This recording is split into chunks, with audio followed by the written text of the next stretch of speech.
ఈ రోజే అతిపెద్ద అమావాస్య. అలానే కాకుండా శుక్రవారంతో కూడి వచ్చింది. దానికి తోడు ఇంకొకటేంటంటే గనక ఈ సంవత్సరంలో చివరిది కాబట్టి గ్యాస్ పొయ్యి పైన ఇది పెడితే రాత్రికి రాత్రే కోట్లొచ్చి పడతాయి. మీ సుడి తిరుగుతుంది. మీకుండే ఇబ్బందులన్నీ కూడా పోతాయి. మీ ఇంటి పరంగా మీకు బాగా కలిసొస్తుందని చెప్పొచ్చు. గ్యాస్ పొయ్యి మీద ఇది పెట్టడం వల్ల ఏంటంటే గనకనండి అద్భుతమైన రిజల్ట్ ఉంటుందని మనకు పురాణ గ్రంథాల్లో చెప్పబడుతుంది. శాస్త్రాల ప్రకారం ఏంటంటే గనక పూజ గది తర్వాత వంటగదికి మనం చాలా ప్రాధాన్యత ఇస్తాము. ఎందుకంటే ఉదయం నుంచి సాయంత్రం వరకు మన వంటగదిలోనే ఎక్కువగా ఉంటూ ఉంటాం కదండి. మన ఇంట్లో ఏంటంటే కనుక అన్ని గదుల కంటే కూడా వంటగదిలో చెడు అనేది ఎక్కువగా ఉంటుంది. అలా మనం చెడుని తొలగించుకోవటానికి, మన ఇంటికి ఏంటంటే కనుక మంచి ఫలితాలను తెచ్చిపెట్టుకోవడానికి, అద్భుతమైన రిజల్ట్ని మనం చూడటానికి ఇప్పుడు చెప్పే విధంగా ఈ చిన్న పరిహారం చేసుకోండి. ఇలా చేయటం వల్ల మీ యొక్క జీవితం మారిపోతుంది. మీకు అద్భుతం జరుగుతుంది. అద్భుతమైన ఫలితాలు ఉంటాయని చెప్పొచ్చు. గ్యాస్ పొయ్యి కింద ఏం పెట్టాలో తెలుసుకునే ముందు ఒక చిన్న రిక్వెస్ట్ అండి. వీడియోకి ఒక లైక్ ఇచ్చి మా ఛానల్ని కొత్తగా చూస్తున్నట్టయితే సబ్స్క్రైబ్ చేసుకోండి. నార్మల్గా ఏంటంటే కనుక ఈరోజు అమావాస్య కదా, అతీంద్రియ శక్తులతో కూడి వస్తుందన్నమాట. అతిపెద్ద అమావాస్య చాలా చాలా పవర్ఫుల్ అని మనకు వేద పండితులు కూడా చెబుతున్నారు. అయితే ఈ అమావాస్య రోజున ముఖ్యంగా గుర్తుపెట్టుకొని ఎవరైతే గ్యాస్ పొయ్యి మీద ఇది పెట్టుకుంటారో, లేకపోతే గ్యాస్ పొయ్యి కిందనైనా సరే పెట్టొచ్చండి. ఒకవేళ ఏంటంటే కనుక మీరు గ్యాస్ పొయ్యి పక్కకు కావచ్చు, గ్యాస్ పొయ్యి మీద కావచ్చు, గ్యాస్ పొయ్యికి కింద కూడా కావచ్చండి. ఇది పెట్టడం వల్ల ఏంటంటే కనుక అనేక రకాల సమస్యల నుంచి బయటపడతారు. ఆర్థికంగా బాగా కలిసి వస్తుంది. ఇంట్లో ఇబ్బందులు ఉండవు. సంపద పెరుగుతుంది. ఐశ్వర్యం కూడా లభిస్తుందన్నమాట. ఇంటి పరంగా ఉండే ఇబ్బందులన్నీ కూడా పోగొట్టుకోవడానికి ఈ రోజున ఈ పరిహారం ఖచ్చితంగా ఆచరించండి. ముఖ్యంగా అమావాస్య కాబట్టి ఈ రోజున ఏంటంటే గనక మనమండి శుచిగా స్నాన కార్యక్రమాలు చేసుకోవాలి. స్నానం చేసే నీటిలో ఉప్పు పసుపుని కలుపుకొని స్నానం చేస్తే చాలా మంచిదండి. మనకుండే ఇబ్బందులన్నీ కూడా పోతాయి. మనం తెలిసి తెలియక చేసిన పాపాలు తప్పులన్నీ కూడా ఆ నీటి ద్వారా పోవటానికి అవకాశం ఉంటుందని మనకు పురాణ గ్రంథాల్లో చెప్పబడుతుందన్నమాట. శాస్త్రాల ప్రకారం ఏంటంటే గనక ఈ విధంగా స్నానం చేయటం వల్ల మంచి చేకూరుతుందండి. కాబట్టి స్నానం చేసి లక్ష్మీదేవిని పూజించండి. 2 పూటలు కూడా ఏంటంటే గనక అమ్మవారిని పూజించటం మంచిదనమాట. అంటే ఉదయం నిష్ట నియమాలతో మనం దీపారాధన చేసుకున్నప్పటికీ కూడా సాయంత్రం మరలా ఏంటంటే గనక దీపారాధన చేసుకోవాలి. గుమ్మం దగ్గర కూడా దీపం పెడితే చాలా మంచిదండి. అమావాస్య రోజు ఏంటంటే గనక గుమ్మం దగ్గర దీపం పెడితే ఆ వెలుగులో నుంచి లక్ష్మీదేవి మన ఇంట్లోకి ప్రవేశిస్తుందని పురాణ గ్రంథాల్లో చెప్పబడుతుంది. కాబట్టి గుమ్మం దగ్గర కూడా ఒక చిన్న దీపాన్ని వెలిగించుకోండి. ఇక ఆ తర్వాత ఏంటంటే కనుక ఇక్కడ చెప్పే విధంగా గ్యాస్ పొయ్యి మీద ఇది పెట్టుకోండి. ఒకటి గుర్తు పెట్టుకోండి, మన స్టవ్ ఎప్పుడు కూడా నీట్గా ఉండాలండి. మనం ఏంటంటే కనుక చెప్పాలంటే ఏది పొంగిపోయినా కానీ కొంతమంది బద్ధకంగా తూడ్చరండి. అలాగే దాని మీద వంట చేస్తూ ఉంటారు. అలా చేయటం వల్ల ఏమవుతుందో తెలుసా, మన ఇంట్లోకి జ్యేష్ఠాదేవి ప్రవేశిస్తుంది. నెగిటివ్ ఎనర్జీ అనేది వస్తుందన్నమాట. పాజిటివ్ ఎనర్జీ మొత్తం వెళ్ళిపోతుంది. అక్కడ జ్యేష్ఠాదేవి ఉంటుంది కాబట్టి జ్యేష్ఠాదేవి ఉన్న దగ్గర లక్ష్మీదేవి నివసించదు కదా, మనందరికీ తెలిసింది. అందుకే మీ ఇంట్లోకి జ్యేష్ఠాదేవి రాకుండా ఉండాలన్నా, అలానే కాకుండా మీ ఇల్లు చక్కగా ఉండాలన్నా, ప్రశాంతమైన వాతావరణాన్ని కలిగి ఉండాలన్నా సరేనండి, తప్పనిసరిగా ఏంటంటే కనుక గ్యాస్ పొయ్యి కింద ఇది పెట్టుకోండి. అంటే మీరు అనుకోవచ్చు కింద అంటున్నారు మీద అంటున్నారండి, మరి మేము ఎక్కడ పెట్టాలంటే కనుక ఎక్కడ పెట్టినా ఏం కాదండి. గుర్తుపెట్టుకోండి, కొంతమందికి ఏంటంటే గ్యాస్ స్టవ్ కింద పెట్టుకునే అంత వీలు ఉండదు. అలాంటి వాళ్ళు పైన పెట్టొచ్చు. ఒకవేళ మీకు గ్యాస్ కింద అంటే పెట్టుకునే వీలు ఉంటే స్టవ్ కింద అలాగే పెట్టండి. అంటే ఎవరికి కనిపించకుండా పెట్టుకున్నా పర్వాలేదు, అలా మీరేంటంటే కనుక కనిపించేలాగా పెట్టుకున్నా పర్వాలేదు. ఎలా పెట్టామనేది ముఖ్యం కాదండి, ఎంత నిష్ట నియమాలతో పెట్టుకున్నామనేది ముఖ్యం అనమాట.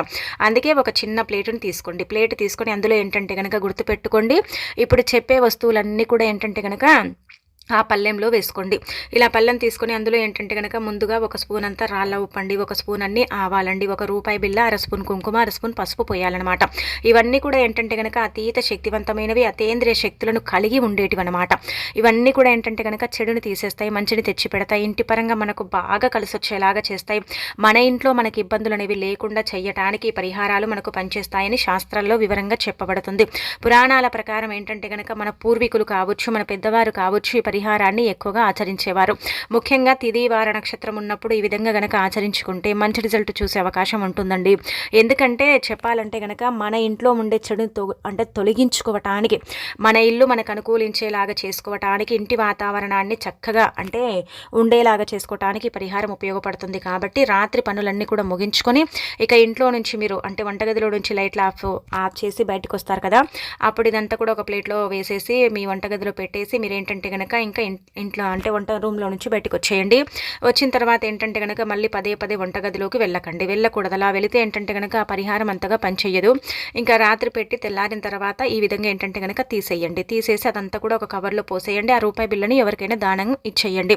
దానిపైన మనం మూతలు ఏవి పెట్టకూడదండి. పళ్ళెంలో ఇదంతా కూడా పోసేసి దానిపైన మూతలు పెట్టకుండా గ్యాస్ పై మీద పెట్టేసి ఇంకా వదిలేస్తే సరిపోతుందన్నమాట. చాలా మంచి రిజల్ట్ వస్తుందండి. మీరు నమ్మరు చెబితే కానీ ఎంత మంచి రిజల్ట్ వస్తుందంటే అంత మంచి రిజల్ట్ వస్తుందన్నమాట. అనమాట. మీ ఇంట్లో పదే పదే మాడిపోవటం కానీ, పదే పదే ఏంటంటే కనుక గొడవలు అవ్వటం కానీ, మీ ఇల్లు మీకు అనుకూలించకపోవటం కానీ, ఇంటి వాతావరణం సరిగ్గా లేదని బాధపడే వారందరికీ కూడా ఇది చక్కగా పనిచేస్తుంది. చాలా మంచి రిజల్ట్‌ని తెచ్చిపెడుతుంది. కాబట్టి ఖచ్చితంగా ఏంటంటే గనక ఈ విధంగా ఈ పరిహారం అనేది చేయండి. చేసేసి రిజల్ట్ అనేది పొందండి. మంచి ఫలితాలతో పాటు మీ జీవితం కూడా మారిపోతుంది. మీకంతా కూడా మంచి చేకూరుతుందని చెప్పొచ్చు. పురాణాల ప్రకారం ఈ పరిహారం అత్యంత శక్తివంతమైనది, చాలా పవర్‌ని కలిగుండే పరిహారం అని చెప్పుకోదగ్గ విషయం కాబట్టి ఈరోజు అమావాస్య కాబట్టి రాత్రి సమయాలలో ఈ పని చేస్తే తెల్లవారేసరికి మన ఇంట్లోకి పాజిటివ్ ఎనర్జీ అనేది వస్తుంది. మన ఇల్లు మనకు అనుకూలిస్తుంది. ఇంటి వాతావరణం కూడా బాగుంటుంది కాబట్టి చేసుకోండి. ఇక అలానే కాకుండా మీ ఇంటి పరంగా ఇంకా ఎక్కువగా ఇబ్బందులు ఉన్నాయనుకునేవారు ఇప్పుడు చెప్పే విధంగా ఈ పరిహారం చేయండి. ఇప్పుడు చెప్పే ఈ పరిహారం ఏంటంటే కనుక అత్యంత శక్తివంతమైన పరిహారం అండి. ఇది చాలా మంది కూడా చేస్తారండి.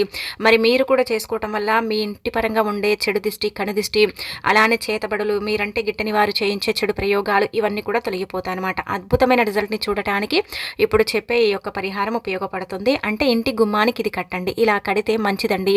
మన ఇంట్లోకి ఏంటంటే కనుక అనేక రకాల దుష్టశక్తులు ప్రవేశిస్తూ ఉంటాయి. మన ఇల్లు మనకు అస్సలు కూడా ఏంటంటే కనుక అనుకూలంగా ఉండదు. మన ఇల్లు మనకు అపోజిట్గా ఉంటుంది. అంటే భార్యాభర్తలకు పడకపోవటం, ఇంట్లో గొడవలు జరగటం, పిల్లలకు పడకపోవటం, ఏదో తెలియని ఒక ఇబ్బంది మనని అంటే వెంటాడటం, ఇదంతా కూడా మనం చూస్తూ ఉంటాం కదా. అలాంటి వాళ్ళు ఏంటంటే కనుక ఇప్పుడు చెప్పే విధంగా గుమ్మానికి ఇది కడితే చాలండి. మీ సుడి తిరిగి మీరు పట్టిందల్లా బంగారం అవుతుంది. చాలా మంచి రిజల్ట్ అయితే మీరు చూసే అవకాశం ఉంటుంది. కాబట్టి ఖచ్చితంగా అండి గుర్తుపెట్టుకోండి. ఈ యొక్క పరిహారం అనేది తప్పనిసరిగా ఏంటంటే కనుక ఎరుపు రంగు వస్త్రం తీసుకోండి. ఈ శుక్రమావాస్య కాబట్టి ఉదయాన్నే లేచి శుచిగా స్నాన కార్యక్రమాలు చేసుకొని, దీపారాధన చేసుకొని, ఇంట్లో ఏంటంటే కనుక పసుపు నీళ్లు చల్లుకున్న తర్వాత ఒక ఎరుపు రంగు వస్త్రం తీసుకొని 4 నల్లగవ్వలు, చిటికెడు కుంకుమ పసుపు, 2 జీడి గింజలు, కొన్ని నవధాన్యాలు, అలానే కాకుండా ఒక కొబ్బరికాయ. ఇక్కడ చూడండి ఇవన్నీ కూడా చెడుని తీసేసే వస్తువులేనమాట. అతీత శక్తివంతమైన వస్తువులు, అతీత అంటే పవిత్రమైన వస్తువులుగా పరిగణిస్తారు. ఈ యొక్క నవధాన్యాలు ఏంటంటే కనుక నవగ్రహాలకు అంకితం చేయబడతాయండి. నవధాన్యాలు ఏంటంటే కనుక మనము ఇలా పునాది వేసేటప్పుడు, బేస్మెంట్ ఇలా వేసేటప్పుడు నవధాన్యాలను ఏంటంటే కనుక పూజించుకుంటాం కదా. పూజ చేసుకొని మనం తీసుకున్న పునాదిలో వేసుకొని ఏంటంటే కనుక మనము అంటే ఇల్లుని నిర్మిస్తూ ఉంటాము. ఈ నవధాన్యాలు ఏంటంటే కనుక గ్రహస్థితిని మెరుగుపరచడానికి, స్థితిగతులను మార్చడానికి, గ్రహాలు అనుకూలత ఎక్కువగా ఉండటానికి, అలానే కాకుండా ఏంటంటే కనుక ఈ నవధాన్యాల వల్ల నవగ్రహాలు అంటే శాంతించడానికి ఈ నవధాన్యాలను ఉపయోగిస్తారని చెప్పొచ్చు. జీడి గింజల గురించి మనందరికీ తెలిసిందే కదా. 2 జీడి గింజలు పెట్టుకోండి. ఈ 2 జీడి గింజలు కూడా మన జీవితాన్ని మారుస్తాయి, మనకుండే చెడుని తీసేస్తాయి. ఇక అలానే కొబ్బరికాయ ఖచ్చితంగా ఉండాలి. మనం బయటికి వెళ్ళి డబ్బులు ఖర్చు పెట్టి పరిహారం చేయించుకున్న అందులో కొబ్బరికాయ లేనిది పరిహారం చెయ్యరు.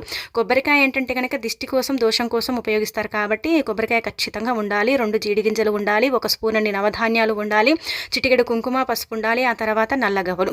ఈ నల్లగవ్వలు అయితే నిజం చెప్పాలంటే కనుక ఎవరికి పడితే వారికైతే నల్లగవ్వలు ఇవ్వరండి. ఈ తాంత్రిక పరిహారాలు చేసే వాళ్ళ దగ్గర నల్లగవ్వలు ఎక్కువగా లభిస్తూ ఉంటాయి. వాళ్ళకే ఇస్తూ ఉంటారు కొంతమంది ఏంటంటే కనుక నల్లగవ్వలు ఇవ్వమని అడిగితే కొంతమంది ఇవ్వరు, కొంతమందికి ఇవ్వచ్చు. కానీ పూజా స్టోర్స్లో ఇవి లభిస్తాయి అనమాట. అందుకే 4 నల్లగవ్వల్ని తెచ్చుకోండి. ఈ 4 దిక్కుల నుంచి కూడా వచ్చే చెడు ఉంటుంది కదా, దాని నుంచి మనకు విముక్తి కలగటానికి ఈ నల్లగవ్వలు అనేవి ఉపయోగపడతాయి. చేతబడిని తొలగించడానికి, నరదిష్టిని పోగొట్టడానికి, నరదిష్టిని ఎక్కడికక్కడండి పంచలు చేయడానికి ఈ నల్లగవ్వలు ఉపయోగపడతాయి అనమాట. అందుకే నల్లగవ్వల్ని తీసుకోండి. ఇక ఆ తర్వాత ఈ జీడి గింజలు, కొబ్బరికాయ, నవధాన్యాలు, కుంకుమ పసుపు పోసేసి చక్కగా ఎరుపు రంగు ఒక కొత్త వస్త్రం తీసుకొని అందులో పెట్టి మూట కట్టండి. మూట కట్టిన తర్వాత మీరు గుర్తు పెట్టుకోండి, మీరు మంచిగా ఆలోచించుకుంటూ చేసుకోండి. పరిహారం ఏదో జరుగుతుందో లేదో, చేస్తున్నాం కదా వేస్ట్ అయిపోతుందో ఏమో అని ఇలా ఆలోచించకండి. మంచిగా ఆలోచించుకోండి. మాకు మంచి జరుగుతుంది, మంచి ఫలితం వస్తుంది, మా ఇల్లు మాకు అనుకూలిస్తుంది, ఇంటి వాతావరణం బాగుంటుంది అన్నట్టుగా ఏంటంటే కనుక మీరు ఇలా ఆలోచించుకుంటే పరిహారం చేసుకొని ఆ తర్వాత మీరు పెట్టుకున్న దీపము, ధూపం ఉంటుంది కదా, దాన్ని అంటే చూయించండి. అగరబత్తుల ధూపం చూయించండి, దీపం చూయించండి. ఇంకా తర్వాత దాన్ని తీసుకెళ్ళి ఏంటంటే కనుక మీ ఇంటి సింహద్వారానికి ఇది వేలాడదీయండి. అలా వేలాడదీయటం వల్ల ఏంటంటే కనుక మీ ఇల్లు మీకు అనుకూలించటం, ఇంటి వాతావరణం బాగుండటం, ఇబ్బందులు లేకుండా ఉండటం, ఇబ్బందుల నుంచి మీరు బయటపడటం, ఈ నరదిష్టి, చెడు దిష్టి, దిష్టి దోషాలతో పాటు అనేక రకాల సమస్యల నుంచి మీరు బయటికి రావటం, ఇదంతా కూడా మీరు మీ కళ్ళతో చూసి షాక్ అయిపోతారండి, ఆశ్చర్యపోతారండి.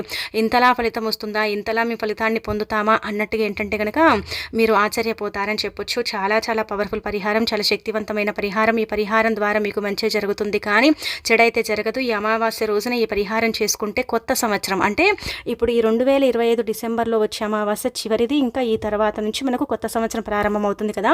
ఈ కొత్త సంవత్సరంలో వచ్చే ఈ అమావాస్య రోజు ఏంటంటే కనుక మనకు మంచి చేకూరుతుంది. అంటే ఈ కొత్త సంవత్సరంలో అంతా కూడా అండి మన ఇల్లు మనకు అనుకూలించడం, ఇంటి వాతావరణం బాగుండటం, గొడవలు తగ్గిపోవటం, ఇబ్బందులు లేకుండా ఉండటం, ఇంట్లో ఏంటంటే కనుక సుఖ సంతోషాలు అనేవి ఉండటం, ఇదంతా కూడా మనం మన కళ్ళతో చూస్తామన్నమాట. మన కళ్ళతో మనం చూసి ఏంటంటే షాక్ అయిపోతాం. కాబట్టి మర్చిపోకుండా గుర్తుపెట్టుకోండి, మీ ఇంటి గుమ్మానికైతే ఇది ఖచ్చితంగా కట్టుకోండి. మన ఇల్లు బాలేక మనం ఎంత తల్లడిల్లుతామో, ఎంత అల్లాడిపోతామో, ఎన్ని కష్టాలు అనుభవిస్తామో మనకు మాత్రమే తెలుసుంటుంది కదా.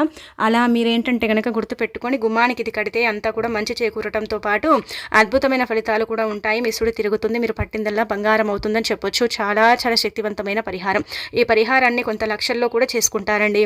అంటే మన చేతులతో మనం చేసుకుంటున్నాం కాబట్టి మనకు ఖచ్చితంగా ఫలితం ఉంటుంది. ఇక్కడ మనం పెద్దగా ఏం ఖర్చు పెట్టమండి. మహా అంటే 100-200 ఖర్చు పెడతాం. అంటే 200 కూడా ఖర్చు చేయమండి. తక్కువగానే డబ్బులతో ఏంటంటే కనుక పరిహారం చేసుకోవచ్చు. అదే బయటికి వెళితే వేలకు వేలు పెట్టి మనము పరిహారాలు చేయించుకుని అవి పని చేయక బాధపడతాం, ఇబ్బంది పడతాం కదా. అలా కాకుండా మీరేంటంటే కనుక గుర్తుపెట్టుకోండి, అమావాస్య రోజు గుమ్మానికి ఇది కట్టుకోండి. ఇంటి పరంగా ఉండే చెడు ప్రయోగాలతో పాటు ఇల్లు మీకు అనుకూలించడం ఇదంతా కూడా జరుగుతుందన్నమాట. ఇంటి వాతావరణం బాగుంటుంది, ఇంట్లో ఇబ్బందులు ఉండవు.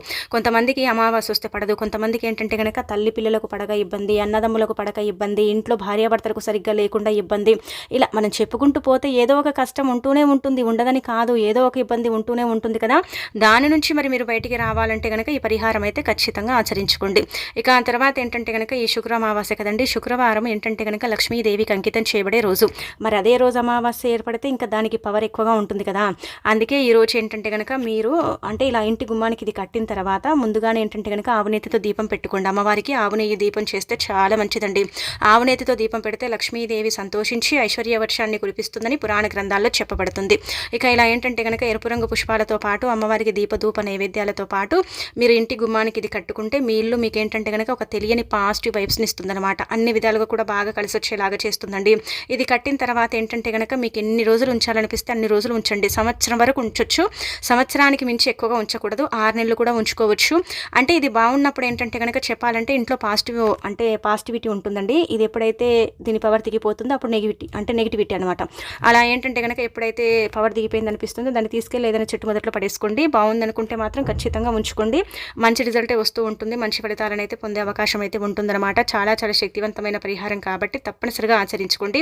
ఆచరించేసి ఫలితం పొందండి. ఇక ఆ తర్వాత ఏంటంటే ఇంకొకటండి, ఇది సాయంత్రం సంధ్యా సమయంలో 6 గంటల సమయంలో చేస్తే లక్ష్మీదేవి ఏదో ఒక రూపంలో మీ ఇంట్లోకి తిష్ట వేసుకుని కూర్చుంటుందన్నమాట. గుమ్మం దగ్గర ఇది చల్లండి. గుమ్మం దగ్గర ఏంటంటే కనుక గాజు గ్లాసులో నీళ్ళని తీసుకొని అందులో రోజ్ వాటర్ కానీ అత్తర్ని కానీ కలపండి. 2 చుక్కలు 3 చుక్కలు. ఆ తర్వాత కొంచెం అంత పచ్చకర్పూరం లేదా ముద్ద కర్పూరం చిటికెడు కుంకుమ పసుపుని కలపండి. ఇలా కలిపి ఏంటంటే కనుక గుమ్మం దగ్గర చల్లండి. ఇలా చల్లితే ఏంటంటే కనుక లక్ష్మీదేవి అమావాస్య రోజు భూమిపైన సంచరిస్తూ ఉంటుంది, భక్తులకు దర్శనమిస్తూ ఉంటుంది. అమ్మవారు ఏంటంటే కనుక అనుగ్రహాన్ని ఇస్తుంది. అమావాస్య రోజు ఖచ్చితంగా ఏంటంటే కనుక ఆ తల్లి భూమి మీద ఏంటంటే కనుక సంచరించడం అనేది జరుగుతుంది. కాబట్టి మరి మన ఇంట్లోకి రావాలన్నా, మనకు అనుగ్రహాన్ని ఇవ్వాలన్నా, ఐశ్వర్యాలను ఇవ్వాలన్నా, అలానే కాకుండా మన జీవితంలో ఉండే ఇబ్బందులను తీసేయాలన్నా సరేనండి, గుమ్మం దగ్గర ఇది చల్లాలి. మన ఇంట్లోకి లక్ష్మీదేవి రావాలంటే మనం రకరకాల పరిహారాలు చేస్తూ ఉంటాం. ఎన్ని రకాల పరిహారాలు చేసినా, ఎన్ని విధి విధానాలను ఆచరించినా మనకేంటంటే కనుక లక్ష్మీదేవి అనుగ్రహం కలగదు. ఇబ్బందులు వస్తూనే ఉంటాయి కదా.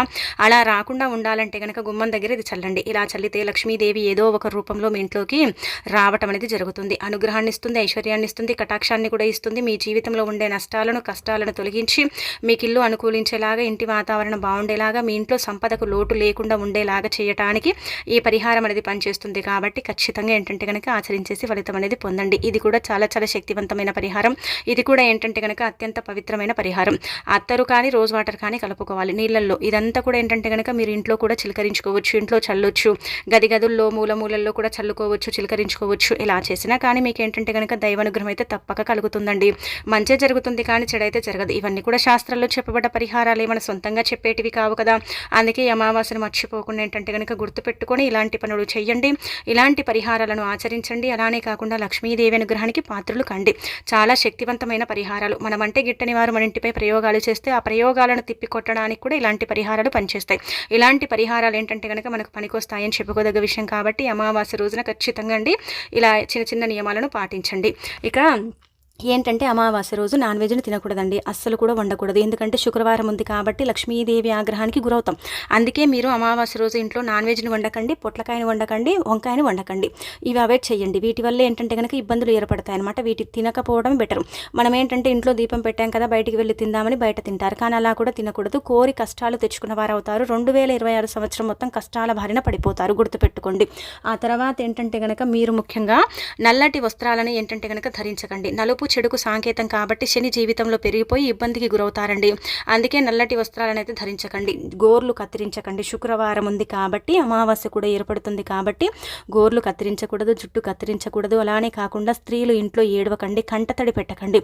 కంటతడి పెట్టే ఇంట్లోకి ఏంటంటే కనుక లక్ష్మీదేవి ఎప్పుడు కూడా ప్రవేశించదు. ఇది చాలా మందికి తెలియని విషయం కాబట్టి కంటతడిని పెట్టకండి. ఇక ఆ తర్వాత ఏంటంటే కనుక ముఖ్యంగా ఇంట్లో శాపనార్థాలు పెట్టడం కానీ, కంటతడి పెట్టడం కానీ, అలానే కాకుండా ముఖ్యంగా గుర్తుపెట్టుకోండి, అమావాస్య మనకు శుక్రవారంతో కూడి వస్తుంది కాబట్టి కొన్ని వందల సంవత్సరాల తర్వాత ఏర్పడుతున్న అత్యంత శక్తివంతమైన రోజు. ఈ రోజు ప్రయాణాలు చేయకండి, ఇబ్బందులు కలుగుతాయి. ప్రయాణాల వల్ల ఏంటంటే కనుక గాయాలు పడే అవకాశం ఉంటుందని శాస్త్రాల్లో చెప్పబడుతుంది కాబట్టి వీలుంటేనే ప్రయాణాలు చేయండి. మన పెద్దవారు చెప్తూ ఉంటారు, అమావాస్య రోజు ప్రయాణం చేయకూడదు, అమావాస్య రోజు ఎక్కడికి వెళ్ళకూడదు, రోడ్ల మీద వెళ్ళేటప్పుడు తిరిగేటప్పుడు కొంచెం జాగ్రత్తగా ఉండాలి. అలానే కాకుండా ఏంటంటే కనుక రోడ్ల మీద వెళ్ళేటప్పుడు కొంచెం చూసుకోవాలి. ఎందుకంటే రోడ్ల మీద ఏంటంటే కనుక దిష్టి దోషాలు ఇలాంటివి తీసేసుకుని రోడ్ల మీద పడేస్తూ ఉంటారు కాబట్టి తొక్కటం కానీ ఇలాంటివి చేయకూడదు. ఏదైనా అమావాస్య రోజు మనకి ఏంటంటే కనుక తాకినా, ఏదైనా గాలి రూపంలో సోకినా మనకు చాలా ఇబ్బందులు కలుగుతాయండి, చాలా బాధలు వస్తాయండి. అది సంవత్సరాల కొద్దీ ఏంటంటే కనుక మన మీద అలాగే ఉండిపోతుంది అనమాట. అందుకే అమావాస్య రోజు జాగ్రత్తగా ఉండాలి. అమావాస్య చెడుని తీసేసి మంచిని తెచ్చి పెడుతుంది, ఇది వాస్తవమే. కాకపోతే ఏంటంటే కనుక అమావాస్య ఎంత మంచిగా ఉంటుందో అంత చెడు కూడా ఉంటుంది. భూమిపైన అనేక రకాల దుష్టశక్తులు అనేవి సంచరిస్తూ ఉంటాయండి. కాబట్టి అమావాస్యను ఏంటంటే కనుక అమావాస్యే కదా అని అనుకోకూడదనమాట. అమావాస్య ఎంత మేలు చేస్తుందో అంత హానిని కూడా చేస్తుందన్నమాట. తగు జాగ్రత్తలు తీసుకోకపోతే చాలా ఇబ్బందికి గురవ్వాల్సిన పరిస్థితి కూడా ఏర్పడుతుంది. కాబట్టి గుర్తుపెట్టుకొని నియమాలను తప్పక ఆచరించండి. అమావాస్య రోజు ఏంటంటే కనుక మనము ఈ చింతపండు కావచ్చు, అలానే కందిపప్పు కావచ్చు, పాలు, రాళ్ళ ఉప్పు ఏంటంటే కనుక ఎవ్వరికి బదులుగా ఇవ్వకూడదు, అప్పుగా ఇవ్వకూడదు. అలాగే వచ్చేసి ముఖ్యంగా మీకు ఏంటంటే కనుక చెప్పాలంటే ఇలాంటివి అప్పుగా బదులుగా ఇస్తే మీకు చాలా కష్టాలు ఏర్పడతాయండి. మన ఇంట్లో నుంచి లక్ష్మీదేవి బయటికి వెళ్ళిపోయి ఏంటంటే వాళ్ళ ఇంటికి వెళ్ళిపోతుంది అనమాట. ఎవరికైతే అప్పుగా బదులుగా ఇస్తామో వాళ్ళ ఇంట్లోకి చేరుతుంది. కాబట్టి ఇవ్వకండి. డబ్బుని కూడా ఏంటంటే కనుక శుక్రవారం ఎవరికి ఇవ్వకండి. ఇంట్లో నుంచి రూపాయి వెళ్ళినా కానీ మనకు నష్టమే చేకూరుతుంది, కానీ లాభం అయితే చేకూరదు. కొంతమంది ఏంటంటే కనుక ఇవన్నీ కూడా మూఢనమ్మకాలు అనుకుంటారు. నమ్మేవారు నమ్మండి, నమ్మని వారు నమ్మకపోండి. కానీ నమ్మేవారు మాత్రం ఖచ్చితంగా ఇలాంటివి ఆచరించండి. ఇంకా తర్వాత ఏంటంటే కనుక ఇలా చిన్న చిన్న నియమాలను పాటించుకోండి. ఇంట్లోకి తప్పనిసరిగా ధూపం వేసుకోండి. అది సంధ్యా సమయమా, ఉదయం పూటనా, ఎప్పుడైనా సరే ధూపం మాత్రం తప్పనిసరిగా వేసుకోవాలి. అప్పుడే మన ఇంట్లో ఏంటంటే మనకు ఇంకా మంచి చేకూరుతుందన్నమాట.